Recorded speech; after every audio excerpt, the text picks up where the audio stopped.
V-Guard presents कौन जीत रहा है, को पावर्ड बाय सेंसोडाइन एंड विमल। बोलो जुबां केसरी। सुब्रत पाठक खुद की प्रत्याशिता खुद के नाम पर चुनाव लड़ रहे हैं कि योगी मोदी के नाम पर? आप डबल इंजन बोलते हैं, वो आपको खटारा इंजन बोल गए हैं। सब बदला लेने आए हैं। किस बात का बदला? वायरल बहुत होते हैं आप, जहां जा रहे हैं कोई ना कोई वीडियो ऑडियो का जिक्र आ जा रहा है। तहसीलदार के साथ मारपीट और एक दरोगा के साथ मारपीट।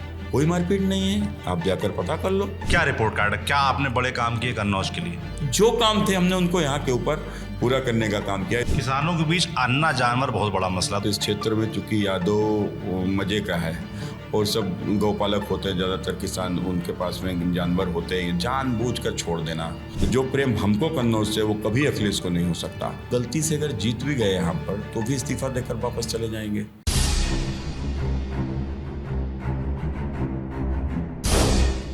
हम इस वक्त उत्तर प्रदेश की सबसे हॉट सीट में हैं। आपने गेस कर लिया होगा, यह है कन्नौज लोकसभा, जहां से फिलहाल सांसद हैं सुब्रत पाठक। जायंट किलर बन के उभरे थे 2019 के चुनाव में, डिम्पल यादव को चुनाव हराया था। इस बार उनके सामने मैदान में स्वयं अखिलेश यादव हैं, जो कि समाजवादी पार्टी के राष्ट्रीय अध्यक्ष हैं, पूर्व मुख्यमंत्री हैं। और ऐसा लोग कह रहे हैं कि सुब्रत पाठक जी ने बोल बोल के उनको बुला ही लिया। तेज प्रताप यादव का टिकट जारी हो गया था, मगर सुब्रत पाठक बोले कि ये तो इंडिया नेपाल का मैच हो जाएगा, मज़ा नहीं आएगा। तो बात आपकी मान ली कि कार्यकर्ताओं की सुन ली कि पूरा प्लान था? कैसे इसको देखते हैं आप?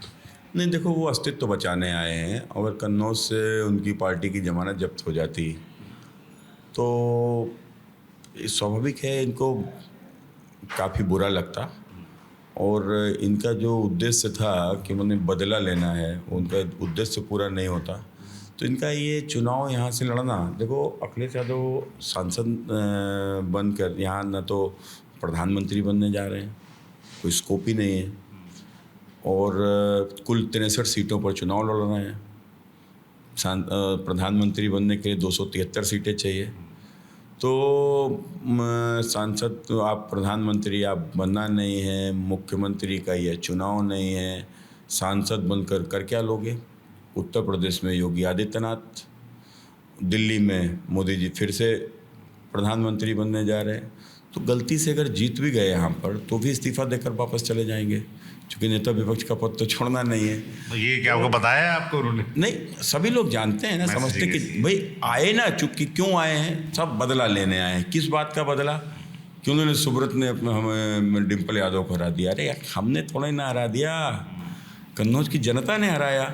मेरी कहाँ हैसियत? मेरे पिताजी थोड़े ना मुलायम सिंह यादव थे। तो साधारण आदमी एक साधारण आदमी के तौर पर चुनाव लड़ा, कन्नौज की जनता ने लड़ाया, कन्नौज की जनता ने जिताया, कन्नौज की जनता ने आपकी पत्नी को हराया। तो हमसे बदला काहे लोगे? बदला तो कन्नौज की जनता से लेने आए हो। तो स्वाभाविक इनके, देखो, इनके जेहन में बदला है। आपको ध्यान होगा जब 2022 का चुनाव चल रहा था, इनके कार्यकर्ता सूची बना रहे हैं, 10 तारीख के बाद देखेंगे। अखिलेश यादव का भी बयान सुना होगा कि 2012 से बाद से, वो कहना 2017 के बाद से हम एक को सूची में लिखते जा रहे हैं, एक को सूची में लिखते जा रहे हैं। तो इस प्रकार का एक होता है कि हमारी सरकार आएगी, जैसे मोदी जी के जैसे, कि हम गरीबों का मकान बनाएंगे, हम रोड बनाएंगे, हम हर घर तक नल से जल पहुंचाएंगे, हम लोगों को इलाज की व्यवस्था कराएंगे। तो एक प्रधानमंत्री होता है कि हम गरीबी को समाप्त करेंगे, मतलब इस प्रकार का चर्चा करता है कोई भी नेता अपने आगामी उसके। एक साहब ये नेता है, साहब नहीं साहब हम बदला लेंगे, सूची बनाओ। तो ऐसे राजनीति नहीं होती। अखिलेश यादव के बयान का आप जिक्र कर रहे हैं। अभी अखिलेश यादव ने हाल में, मुझे लगता है परसों, एक जनसभा में आप डबल इंजन बोलते हैं, वो आपको खटारा इंजन बोल गए हैं। देखो, अब है ना, हमने क्या कहा कि ये चूँकि विरासत में जिसको सब कुछ मिल जाता है बगैर कुछ किए, तो वो न तो मेहनत को समझता है और ना ही वो चीज़ों को समझता है। तो कुल मिलाकर वो कुछ भी बोल सकते हैं। भाई, वो बहुत बड़े आदमी अपने आप को समझते हैं, वो मुख्यमंत्री रहे हैं, मुख्यमंत्री के बेटे हैं, अनाप शनाप दौलत है, सब कुछ है, ताकत है। तो कुल मिलाकर किसी से कुछ भी कह सकते हैं। सरकार थी तो कहना छोड़ो, हमें तो जेल ही भेज दिया था फर्जी मुकदमों में। तो जो ताकत थी उसका दुरुपयोग किया। तो आज तो ताकत तो है नहीं, कुछ बिगाड़ सकते नहीं, तो सब मुँह ही हिला रहे हैं। साहब जवान से बोल देंगे, बोलने तो क्या फ़र्क पड़ता है। जनसभा का जिक्र किया तो प्रधानमंत्री नरेंद्र मोदी आज आपके लिए रैली करने आए थे। थोड़ा बॉर्डर पे था, इटावा भरतना में और कन्नौज इटावा के बॉर्डर के बीच क्या बोल गए प्रधानमंत्री, क्या अपील करके गए आपके लिए? आपको लगता है उनके आने के बाद जो लोग कह रहे हैं कांटे का मुकाबला है, बदलेगा कुछ? नहीं, देखो, जब मोदी जी के आने के बाद जो अगर मुकाबला उनके आने से पहले अगर कांटे पर है तो फिर आप तो समझ ही सकते हो कि उनके आने के बाद कांटा ख़त्म हो जाता है। तो कुल मिलाकर मोदी जी भी आज आए हैं, 8 तारीख को अमित भाई भी आ रहे हैं।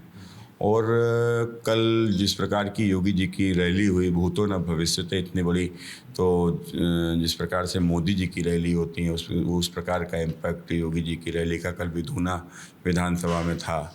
जो विधानसभा में मेरा एक MLA हार भी गया, एक ही सीट हम हारे हैं यहाँ पर 5000 वोट से। तो वहाँ के ऊपर जिस प्रकार का जो कल जनसैलाब था, चीख चीख कर कह रहा है कि मोदी फिर से प्रधानमंत्री बनने जा रहे हैं। सुब्रत पाठक खुद की प्रत्याशिता खुद के नाम पर चुनाव लड़ रहे हैं कि योगी मोदी के नाम पर? नहीं, स्वाभाविक है मोदी जी के नाम पर। क्यों? मेरे नेता मोदी जी हैं भाई। मोदी जी के कारण से मेरे जैसे कितने अनेकों सांसद बन गए। तो और मोदी जी ने काम किया है, आज देश की जनता के लिए काम किया। हर कोई घर ऐसा नहीं होगा जिसमें मोदी नहीं होगा। तो जब मोदी ने अपना जो काम किया है, देश की जनता मोदी को वोट कर रही है, तो मैं लोगों को यही बताता हूँ कि चुनाव कोई सांसद विधायक चुनने का चुनाव थोड़ा ना है, तो प्रधानमंत्री चुनने का चुनाव है। पिछला चुनाव आपने डिम्पल यादव के खिलाफ लड़ा, इस बार आप अखिलेश यादव के सामने हैं। दोनों चुनाव का अगर आप कंपेयर करते हैं तो क्या ज़्यादा चैलेंजिंग लगता है? पिछली बार ज़्यादा टफ था, इस बार ज़्यादा टफ है? बसपा की तरफ से इमरान बिन जफ़र हैं, उनको कितनी चुनौती मानते हैं? देखो, पिछला चुनाव ज़्यादा टफ था क्योंकि सपा बसपा का गठबंधन था। सपा बसपा का गठबंधन जब ज़मीन पे होता है तो बहुत मजबूत होता है। स्वाभाविक रूप से उनका वोट बैंक इतना भारी है कि वो बहुत बड़ी लड़ाई थी। और जब वो लड़ाई बाकी रही अखिलेश डिम्पल की बात, तो मैं नहीं समझता कोई अंतर है। बल्कि पत्नी के चुनाव लड़ने पर पति की प्रतिष्ठा और ज़्यादा लगती है। तो स्वाभाविक है कि मुझे लगता है कि पिछला चुनाव ज़्यादा कठिन था बजाय इस चुनाव के। अच्छा, वायरल बहुत होते हैं आप, जहाँ जा रहे हैं कोई ना कोई वीडियो ऑडियो का जिक्र आ जा रहा है ना? सबसे पहले जो लोध समाज के बीच सुना, एक वीडियो वायरल होने की बात कह रहे हैं जिसमें आप कह रहे हैं कि सोनू महाराज वोट खरीदे थे, ऐसा कुछ आरोप लग रहे हैं आपके ऊपर। अवंती भाई जी की मूर्ति का पूरा मामला, क्या मामला है ये? होली के पहले एक्चुअली में तिरवा में रानी अवंतीबाई लोधी जी की मूर्ति हमारे वहाँ के विधायक श्री कैलाश राजपूत जी ने लगवाई थी। लेकिन वो चूँकि प्राइवेट जगह पर लगवाई थी तो उनको लगता था कि उसमें परमिशन वगैरह लेनी नहीं पड़ेगी। लेकिन किसी समाजवादी नेता ने उसकी शिकायत कर दी आयोग को, और आयोग को शिकायत करने से फिर यहाँ के DM के पास आया, तो DM ने उसको बगैर परमिशन की मूर्ति नहीं रखी जाएगी। तो जब मूर्ति नहीं रखी जाएगी तो मूर्ति हटाने को लेकर बात आई। तब तक वहाँ पर कुछ लोधी समाज के युवक वहाँ पर आकर एकत्रित हो गए थे, और फिर जब उनसे चर्चा चलने लगी तो उसके बाद में वो लोग नहीं कि मूर्ति नहीं हटेगी। तो विधायक जी ने हमको बुलाया, तो हम लोग गए वहाँ पर। तो हम लोग गए तो विधायक जी ने कहा कि मूर्ति अगर नहीं तो मूर्ति थाने चली जाएगी, अगर थाने चली गई तो कोर्ट में मामला जाएगा, कोर्ट में मामला जाएगा तो ये मूर्ति कई दिनों तक लग नहीं पाएगी। और इतनी अच्छी मूर्ति हम बनवा के लाए हैं, काफ़ी अच्छी मूर्ति है अगर आप देखोगे जाके वहाँ। तो खैर वो उस बात पर तो फिर बोले तुम समझाओ इन लड़कों को। तो चूँकि हम उन लड़कों को मैं समझाने लगा, तो उसमें समझाने में बात होने लगी। तुमने सामने कोई प्रशासन की बात है, उसमें क्या करोगे? नहीं तो भाई वो नहीं तो मूर्ति हम तो तुम्हारे साथ खड़े हैं, वो तो कोई दिक्कत नहीं। लेकिन जब फिर जो चीज़ें होंगी, FIR होंगी, सब चीज़ें कर, तो इन्हीं सब पर चर्चा चलते चलते तब तक उसमें एक हमारा ही अपना कार्यकर्ता था सूरज राजपूत, उसने कहा कि दादा क्या नाम तुम जिला पंचायत के वोट को लेकर इस तरीके से विषय आया था। तो जिला पंचायत में तो उसमें लेकर तो उसमें फिर जो वीडियो चल रहा है तो वो वीडियो में जिला पंचायत की चर्चा हो रही है। तो जिला पंचायत की चर्चा में अब उसमें उतना ही काट कर कि वोट खरीदा है महाराज, प्रशासन ने नहीं डलाया। तो विषय ये था कि वोट खरीदा है, प्रशासन ने नहीं डलाया। तो ये भी अब किसने खरीदा, क्यों खरीदा, कौन से चुनाव में वोट खरीदे जाते हैं, तो एक स्वाभाविक उस चीज़ पे बात चल रही थी। और देखो मज़े की बात यह है, तो हालांकि हम लोगों ने इस चीज़ को जब गए, हमारे विधायक श्री कैलाश राजपूत जी ने भी कहा कि अगर इसमें कहीं पर भी लोधी शब्द का प्रयोग हुआ हो तो कोई साबित कर दे, तो मैं अपनी विधानसभा तक से इस्तीफ़ा दे दूँगा। और जबकि कहा भी नहीं, पूरा वीडियो अगर आप देखो तो उसमें कोई जिक्र ही नहीं, वो तो साफ समझ में आ रहा है कि जिला पंचायत की बात। लेकिन मज़े की बात यही है कि उसी होली के दौरान उन्हीं के एक ब्लॉक प्रमुख पूर्व में रहे उदय राजपूत जी, जो समाजवादी पार्टी के नेता भी हैं बड़े, वो अपने मुंह से किसी को चर्चा करते, कोई कह रहा है तो उससे चर्चा करते हुए बोले नहीं, वो लोधी के लिए नहीं कहा, वो उन्होंने जो है जिला पंचायत अध्यक्ष को लेकर चर्चा में ये बात उन्होंने कही। तो वो बोल रहा है, तो वीडियो आज शायद आज आया कहीं से, आज वायरल हुआ। तो देखो सच्चाई नहीं छुपती है। अब वो किसी से बात कर रहे थे बैठे, वहाँ बैठे किसी व्यक्ति ने वीडियो बना लिया। अब वो वीडियो बना लिया, इतने दिन तक वीडियो छुपा रहा। अब होली के बाद आज वो वीडियो सामने आया तो आज पूरा वायरल है। तो उसमें साफ साफ समाजवादी पार्टी के नेता होली के दिन कह रहे हैं कि जो गलत है, और सांसद जी पाठक जी ने इसके लिए नहीं कहा। पाठक जी ने तो जिला पंचायत को लेकर बात कही, लोधी वोट का उसमें कोई मतलब नहीं। तो आप कितने दिन झूठ बोल सकते हो? अखिलेश यादव ने झूठ बोला अपने स्वार्थ के लिए। तो मैं समझता हूँ कि अब लोधी समाज को इस बात को समझना चाहिए कि जो उनके वोट के लालच में इस प्रकार का झूठ बोलकर पूरे समाज को जो लोग गुमराह कर सकते हैं, वो कभी तुम्हारा भला नहीं कर सकते। लोधी समाज के बीच आप जा रहे हैं, उनसे ये बात कन्वे कर रहे हैं उनको मैसेज, क्योंकि नाराज़गी दिख रही है उनके बीच? नहीं, स्वाभाविक है। देखो, जब किसी के बीच में कोई जाएगा इस प्रकार की यदि झूठ बात फैलाएगा तो किसी भाई सम्मान को किसी के ऊपर ठेस लगेगी तो उसको दुख तो होगा ही होगा। लेकिन जब वो जान जाते हैं कि नहीं ये झूठ है और ये झूठ को फैलाया गया है, तो भाई बहुत से लोग तो ऐसे हैं कि अब जो भाई अब कोई अगर सो रहा है तो उसको तो उठा दोगे आप। अब कोई जानबूझ के आंख बंद किए हुए है तो उसको कैसे उठाओगे आप? तो कुछ ऐसे लोग हैं कि जो समाजवादी पार्टी के मूल विचारधारा के हैं या समाजवादी पार्टी से जुड़े हुए हैं, तो वो इस प्रकार की चीज़ों को प्लांट करने का कोशिश करते हैं। हम लोग उन चीज़ों को काटने का लगातार प्रयास करते हैं। दो और मामले हैं जिनका बड़ा जिक्र आ रहा है, पुराने हैं मगर चुनाव आता है तो गड़े मुर्दे उखड़ते ही हैं। तहसीलदार के साथ मारपीट और एक दरोगा के साथ मारपीट। कोई मारपीट नहीं है, आप जाकर पता कर लो। उसमें भी एक षड्यंत्र समाजवादी पार्टी ने रचा था। उस षड्यंत्र में मुझे फंसाने की कोशिश की थी, जबकि मेरा कोई लेने देना उसमें नहीं था। और आप देखो तहसीलदार वाले प्रकरण में एक मेरी फ़ोटो कोई दिखाई गई होगी कहीं से दूर, जबकि ना मैं वहाँ मौके पर हूँ, ना कोई मतलब है, ना मुद्दा है, कुछ नहीं। लेकिन वो चूँकि समाजवादी पार्टी से का एक षड्यंत्र था, उस षड्यंत्र में किसी तरीके से उसमें मेरा नाम दिलवाने की कोशिश की, लेकिन उसके बाद में उसने एफआईआर लगाई। फिर उसने उस चीज़ को स्वीकार किया कि नहीं हमसे कोई लेने देना नहीं था। और यही बात ये क्या नाम सिपाही वाली भी, कि उसमें भी जो दरोगा, तो मैंने तो स्वयं कहा था भैया सीसीटीवी है, चेक कर लो कहीं के ऊपर। मैंने अगर एक हाथ भी चलाया होगा तो सीसीटीवी में आ जाएगा। पूरा मामला चेक हुआ, एफआईआर लग गई, मामला ख़त्म हो गया। तो भी सपा क्या बनाएगी? और वो मामला क्या था? वो मामला कोई मुद्दा था कि हम वहाँ पर गए क्यों? तो गए थे भैया अपने कार्यकर्ता के लिए। मेरा एक नाई समाज का एक कार्यकर्ता है जिसको फर्जी उठा कर ले गए, तो अगर पुलिस है तो इसके मतलब पुलिस को कोई गलत काम करने देंगे क्या? फिर हम जनप्रतिनिधि क्यों हैं? तो वो स्वाभाविक है मेरे कार्यकर्ता को कोई गलत तरीके से यदि इस प्रकार का, या जनता के किसी व्यक्ति को यदि उसके साथ उत्पीड़न पुलिस करेगी तो हम लोग नहीं बर्दाश्त करेंगे। हम जो कुछ कर सकते हैं करेंगे, शिकायत करेंगे, उसके ऊपर कार्रवाई कराने का प्रयास, हम हर संभव काम करेंगे। बिल्कुल। अब चुनाव का वक्त है तो चुनाव के वक्त मांगा जाता है रिपोर्ट कार्ड। आप सांसद हैं 5 साल से, क्या रिपोर्ट कार्ड, क्या आपने बड़े काम किए कन्नौज के लिए? देखो, एक सांसद का काम क्या होता है?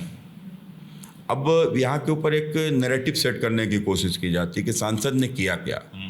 अब सांसद ने किया क्या तो साहब कोई ये नहीं बताता है कि सांसद अखिलेश यादव ने क्या किया, सांसद डिम्पल यादव ने क्या किया, अखिलेश यादव आजमगढ़ सांसद थे 5 साल, क्या किया, डिम्पल यादव मैनपुरी से सांसद हैं, उन्होंने मैनपुरी में क्या किया, सांसद रहते क्या किया? कभी जवाब नहीं आया, आज तक नहीं आया। लेकिन सांसद की तुलना कन्नौज में साहब मुख्यमंत्री से करते हैं। अच्छा, अब अखिलेश कह रहे हैं जो काम उनके हैं वो मुख्यमंत्री के तौर पे हैं। सांसद रहते उन्होंने क्या किया ना, हमें हिसाब दो, जवाब दो। अब आओ मेरे काम। सांसद का पहला काम होता है अपने क्षेत्र की समस्याओं को सदन में उठाना। कितनी समस्याएं अखिलेश जी ने उठाई, कितनी समस्याएं डिम्पल जी ने उठाई कन्नौज के लिए, जरा सार्वजनिक करो ना। तो सब वीडियो होते हैं, करो सार्वजनिक।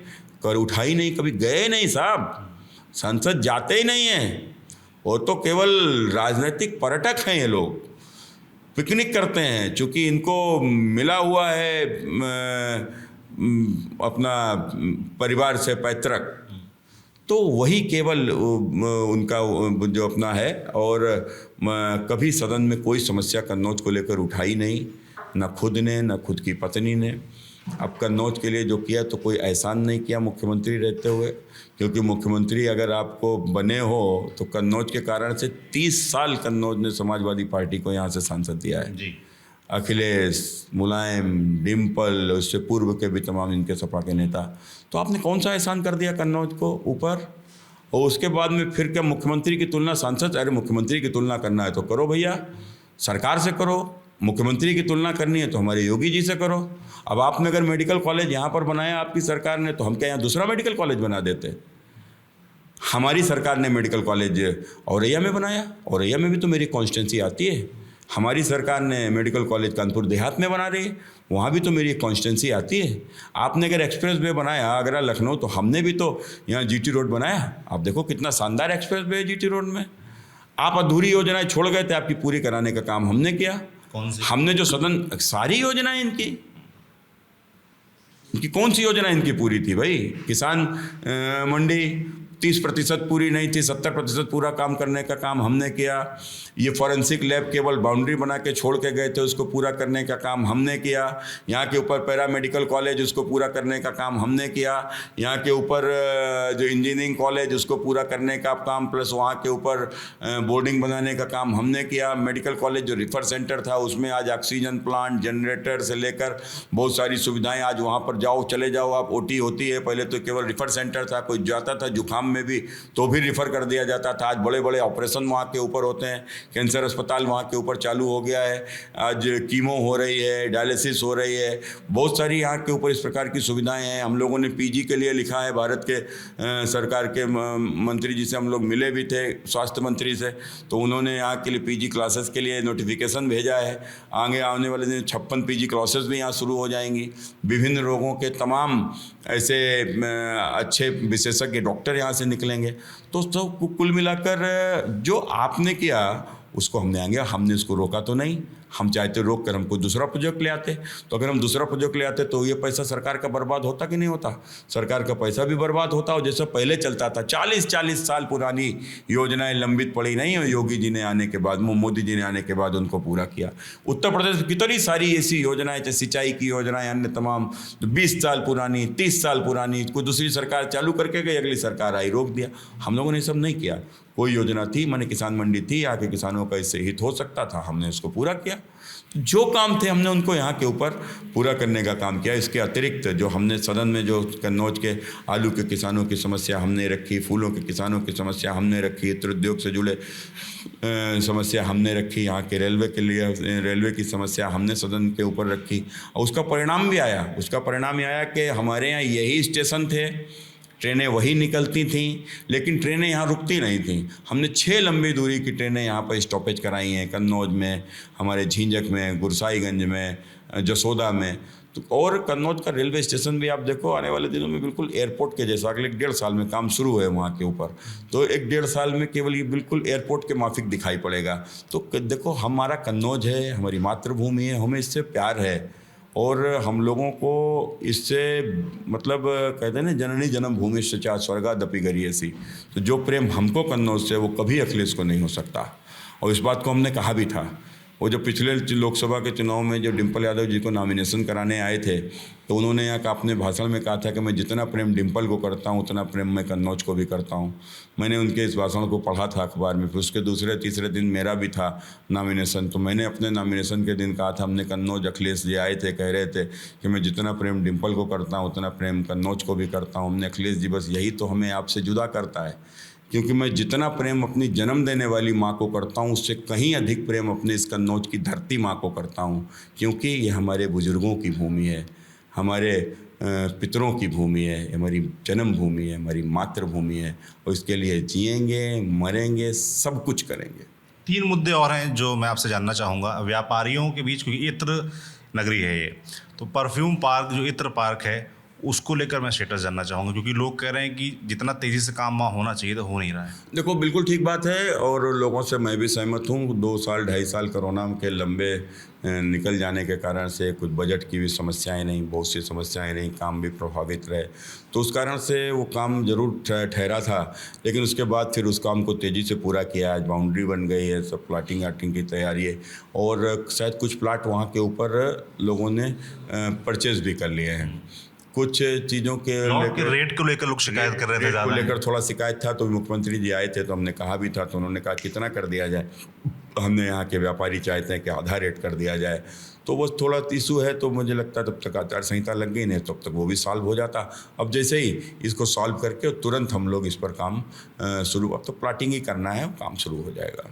युवाओं की बात करें तो युवा रोजगार और पेपर लीक, ये 2 मसलों पर बहुत बात कर रहे हैं। नहीं देखो, निश्चित रूप से कि एक माहौल यहाँ के ऊपर समाजवादी पार्टी की सरकार में और खासकर पिछले 15 सालों में सपा बसपा की जो सरकारें रही हैं उन 15 सालों ने उत्तर प्रदेश का बहुत नुकसान किया। और ये नकल शिक्षा को बढ़ावा सपा की सरकार में मिला और उसके बाद में डिग्री बिक्री भी सपा की सरकार में शुरू हुई और उसके बाद में चचा भतीजा झोला लेकर निकल कर पैसा भर भर कर वो लिस्ट जाती थी और जो जिनके नंबर आ भी जाते थे सफ़ेदा लगा दिए जाते थे, कम कर दिए जाते थे। ये सब सपा की सरकार में हुआ, इसीलिए उनको नहीं चुना। अब लोग बोलेंगे 2 बार से आपको चुन रहे हैं। आप सुनो तो ना, तो ये पूरा एक कहकस उनका बनाया हुआ था। तो वही अंदर भर्ती के अंदर भी लोग बैठे हुए थे। अब हम लोगों ने उसको लेकर काफ़ी प्रयास किया है। देखो इस परीक्षा को भी कितने संजीदा तरीके से करने का पूरा कोशिश था, लेकिन उसके बावजूद भी भाई सेंधमारी कर ले गए वो लोग। तो ठीक है, कर ले गए, लेकिन आप देखो कभी इतनी बड़ी कार्रवाई नहीं हुई होगी जितनी बड़ी कार्रवाई कराई है योगी जी ने। और उसमें कोई भी कितना भी बड़ा आदमी था पकड़ा गया, उसको सीधा जेल गया है और ऐसी कार्रवाई होगी कि इनकी पीढ़ियों में कभी कोई शोर देखेगा भी नहीं। और पेपर लीक के लिए अब हम लोग संसद में कानून भी लेकर आए। तो कुल मिलाकर इतना कठोर कानून बनाने का हमारा इरादा है कि आगे भविष्य में कोई कभी किस पेपर लीक करके किसी को इस प्रकार से परेशानी ना दे सके। और जब तक कोई कानून नहीं होगा तो लोगों को डर भी नहीं होगा। किसानों के बीच अन्ना जानवर बहुत बड़ा मसला। 2022 विधानसभा जब मैं आया था तब भी था और अब 24 को लोकसभा चुनाव हो रहा है, अब भी है। इसका लेकर कोई मजबूत ऑल्टरनेटिव या कोई ऑप्शन बन के उभर के सामने नहीं आ रहा है। देखो इसका अब ये समस्या, चूँकि जब चुनाव आता है तो इस क्षेत्र में चूँकि यादव मज़े का है और सब गौपालक होते हैं, ज़्यादातर किसान, उनके पास में जानवर होते हैं। जानबूझकर छोड़ देना। आप इसके समाजवादी पार्टी के समर्थक जो प्रधान यहाँ के ऊपर हैं, रात में को वो गौशाला खोल देंगे और जानवरों को निकाल देंगे, क्योंकि जानवर चरेंगे जाकर, फसलें ख़राब होंगी, तो उनको लगता है कि भाजपा के जो है सरकार को वोट नहीं मिलेगा। हम गौशाला बना सकते थे, बना दिया। गौशालाओं में जानवरों को पहुंचा सकते थे, पहुंचा दिया। अब योगी जी आकर थोड़े ना उनको बंद करेंगे, देखना तो किसी को पड़ेगा। अब वो लोग जानबूझकर, कुछ लोग ऐसे समाजवादी पार्टी के लोग हैं जो इस प्रकार की समस्या को क्रिएट करते हैं। आसपास के ज़िलों में समाजवादी पार्टी के लोगों के ही मेले हैं। अब उन मेलों में जानवर आते हैं, चले जाते हैं। कुछ जानवर बछड़े टाइप के जानवर लोग छोड़ जाते हैं, तो वो जब छोड़ जाते हैं तो उनको वो जानबूझकर वहाँ से भरवा के ट्रकों से वो कन्नौज में छुड़वा देते हैं, खासकर ऐसे टाइम जब चुनाव आता है। तो इनके षड्यंत्र को लोग समझने लगे हैं। और बाकी अब चुनाव जाएगा, ये समस्या भी चली जाएगी, कोई नहीं होता है। क्योंकि हमारे यहाँ आप देखो, हम लोगों ने 1070 एक नंबर जारी किया है। हम लोग कैटल हर जगह पर जो जानवर पकड़ने के हम लोगों ने वाहन भी बनवाए हैं। हर ब्लॉक को एक वाहन खरीदवाया है। कहीं के ऊपर जानवर हों, सूचना आती है, वहाँ के ऊपर फोर्स जाती है और जानवरों को पकड़कर संबंधित गौशालाओं में कर देती है। अब इसका प्रॉपर इसका कैसे हो, तो आप देखो अभी भारत सरकार ने अभी लगभग 1.5-2 महीना पहले एक प्रोजेक्ट लॉन्च किया है जिसमें हर जनपद में काऊ सफारी बनेगी। तो एक ये सफारी बना के, तो इसमें जैसे जितने भी इस प्रकार के जानवर हैं, तो पूरा गाय और बैल, बछड़े, इस तरह इनको सब वहीं पर छोड़ दिया जाएगा। तो एक तो इनके गोबर का उपयोग लेकर से वहाँ के ऊपर खाद बनाना, अन्य उपकरण माने गैस बनाना, इनके सब पूरा करके मतलब एक सफारी साल का 50-50, 100 करोड़ रुपए का वहाँ का मुनाफा भी देगी। एक इस प्रकार की योजना भारत सरकार ने बनाई है। तो हर जिले में इस प्रकार की ज़मीनों को चिन्हित करके वहाँ के ऊपर परमानेंट सोल्यूशन यही है। अब समस्या ये है कि जानवर आए तो हमारे साथ में ही है। प्रकृति ने हमारे साथ जानवरों को भेजा। जब तक हमारे उपयोग में थे तब तक तो कोई दिक्कत नहीं थी, क्योंकि हम खेती उसी से करते थे, बैल से हम खेत जोतते थे। आज बैल से खेत जोतते नहीं, ट्रैक्टर आ गया। लेकिन गाय का उपयोग तो है, दूध देती है, लेकिन जिस दिन दूध देना बंद कर देती है, छोड़ देते हैं कुछ लोग, तो ये कुछ ही लोग होते हैं, सारे नहीं होते हैं। तो ये कुछ लोग, वो उनकी मानसिकता भी उसी प्रकार की है। जिस दिन माँ बूढ़ी हो जाती, माँ को भी छोड़ देते हैं, तो ऐसे लोग गाय भी छोड़ देते हैं। तो और कुछ लोग राजनीति के कारण से छोड़ देते हैं। तो स्वाभाविक है कि जो जानवर कभी हमारे उपयोग में आते थे, आज हमारे उपयोग में नहीं है, तो आज अब दूसरे होते तो उनको खा जाते। अब आज भाजपा की सरकार है तो उनको कोई मार के खा भी नहीं सकता। तो इसलिए इस समस्या का निराकरण यही था कि जो मोदी जी ने कहा था कि समस्या का हम समाधान करेंगे, तो काऊ सफारी बनाकर ही इस समस्या का समाधान संभव है। और कहीं ना कहीं मेरी कोशिश है कि कम से कम अपने छोटे मोटे उपयोग में कुछ जानवर आने लगें। मैं अपने उपयोग के लिए कम से कम मैंने अपने घर में मैंने तो मना कर दिया, मेरा कोई बछड़ा नहीं छोड़ा जाएगा, कहीं गौशाला में नहीं दिया जाएगा। हम लोग बछड़ा पालेंगे, बछड़े का उपयोग करेंगे कि उसको किस प्रकार से उससे हम अपने खेती में या अन्य कोई किसी उसमें हम उससे काम लें। बिल्कुल।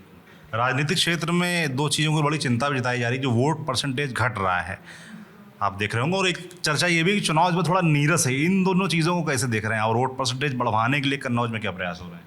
देखो, भाजपा का जो वोट है वो पड़ रहा है, और नीरस चुनाव इसलिए है कि सामने वाला विपक्ष हतोत्साहित है बुरी तरीके से, और विपक्ष के लोग कहीं ना कहीं हथियार डाल चुके हैं। वो समझ रहे हैं कि मोदी जी तो आ ही रहे हैं, तो क्यों विरोध करो। तो बहुत से लोग इस प्रकार के हैं। तो कई कारण से कभी क्या है ना, मेरा कार्यकर्ता, जैसे आज यहाँ का चुनाव कन्नौज में है, अब मेरा कार्यकर्ता आपको दिखाई पड़ेगा। क्यों? क्योंकि अखिलेश यादव यहाँ चुनाव लड़ने आए। जब चुनौती हमारे कार्यकर्ता को दिखती है तो हमारा कार्यकर्ता जूझता है, और जहाँ उसको चुनौती नहीं दिखती है तो स्वाभाविक है हमारा कार्यकर्ता भी थोड़ा सुस्त हो जाता है।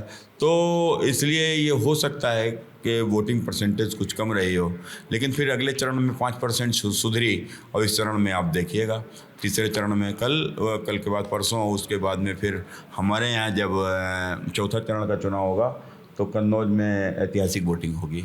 आखिरी सवाल मेरा आपसे, अगर आप इस बार सांसद बनते हैं, चुनाव जीतते हैं, दूसरा टर्म आपको मिलता है, तो क्या बड़े काम प्रॉमिस करेंगे आप क्षेत्र की जनता से? देखो, बड़े कामों में हमने कहा कि यहाँ पर ज़रूरत के आधार पर, देखो सबसे पहले तो जो हमारी जो पार्टी का जो मूल विचारधारा, अंत्योदय, अंतिम व्यक्ति को विकास के क्रम में लाकर आगे खड़ा करना। जब आखिरी आदमी का विकास होगा तो ही उस गांव का विकास होगा, और जो गांव का विकास होगा तो शहर का विकास होगा, शहर का विकास होगा तो जनपद का विकास होगा, जनपद का विकास होगा तो राज्य का विकास होगा, और राज्य का विकास होगा तो राष्ट्र का विकास होगा। तो कुल मिलाकर अंतिम व्यक्ति को मजबूत करना, यही हमारी पार्टी का उद्देश्य है, ये मेरा उद्देश्य है। तो सबसे पहले, अभी भी कुछ लोग ऐसे छूट गए हैं जिनको पक्का मकान नहीं मिल पाया है, तो मोदी जी की गारंटी के 3 करोड़ मकानों में से सबकी उसको पक्का मकान बनवा देना। कुछ गाँव भी छूट गए हैं जहाँ पर नल से जल नहीं पहुँचा है, तो वहाँ नल से जल पहुँचा देना। कहीं टंकी बन गई है लेकिन अभी नीचे लाइन नहीं बिछ पाई है, तो वहाँ लाइन बिछवा कर पानी पहुँच शुरू करा देना। तो इसी प्रकार से जैसे हम लोग काम कर रहे हैं कि 24 घंटा बिजली गाँव में भी दें, इसको लेकर 100 करोड़ से भी अधिक रुपया भी हमारे क्षेत्र में पूरा जर्जर लाइनों को बदलने के लिए कि भाई 24 घंटा बिजली देना है तो पूरा सिस्टम चेंज करना पड़ेगा, ट्रांसफार्मर बदलने पड़ेंगे, चेंज करने पड़ेंगे, कुछ सब स्टेशन यहाँ बनाने पड़ेंगे। तो उनको सबके लेकर भी हम लोगों ने तो अगले 1-1.5 साल में लक्ष्य है कि यहाँ के ऊपर कम से कम अगली विधानसभा के चुनाव में जब हम जाएंगे तो 24 घंटा बिजली हम लोग उत्तर प्रदेश में दे रहे होंगे इस कन्नौज में। तो ये इन सभी लक्ष्यों के साथ साथ अब बड़े प्रोजेक्टों में, तो जिस प्रकार से हमने बताया कि कन्नौज में एक औद्योगिक नगरी स्वीकृत हुई है हमारे यूपी गवर्नमेंट की ओर से, जिसमें एक्सप्रेस वे के आसपास लगभग 500 हेक्टेयर की ज़मीन भी हम लोग अधिग्रहित कर रहे हैं। और उसमें जो बाहर से आने वाला जो इन्वेस्टमेंट है, कि जैसे जो अभी जो यूपी समिट में जो आया था, इन्वेस्टर समिट में, तो उसमें बहुत सारा इन्वेस्टमेंट, अब उनको ज़मीनें चाहिए इंडस्ट्री लगाने के लिए, तो ज़मीनें कहाँ, तो इसको लेकर औद्योगिक शहर बसाने का निर्णय 5 यूपी में लिया गया, उसमें 1 हमको भी मिला है। तो आने वाले दिनों में यहाँ के ऊपर इंडस्ट्री आकर सेट हों, और तो स्वाभाविक है कन्नौज का विकास बहुत तेज़ी की गति से आगे बढ़ेगा। बहुत बहुत धन्यवाद सुब्रत जी, आपका इतना समय देने के लिए। बाकी आपको चुनाव के लिए शुभकामनाएं। तो ये थे सुब्रत पाठक, तमाम सवालों के जवाब दिए। बातचीत आपको जैसी भी लगी हमें कमेंट बॉक्स में लिखकर ज़रूर बताएं। बाकी देखते रहिए TV9 डिजिटल। शुक्रिया।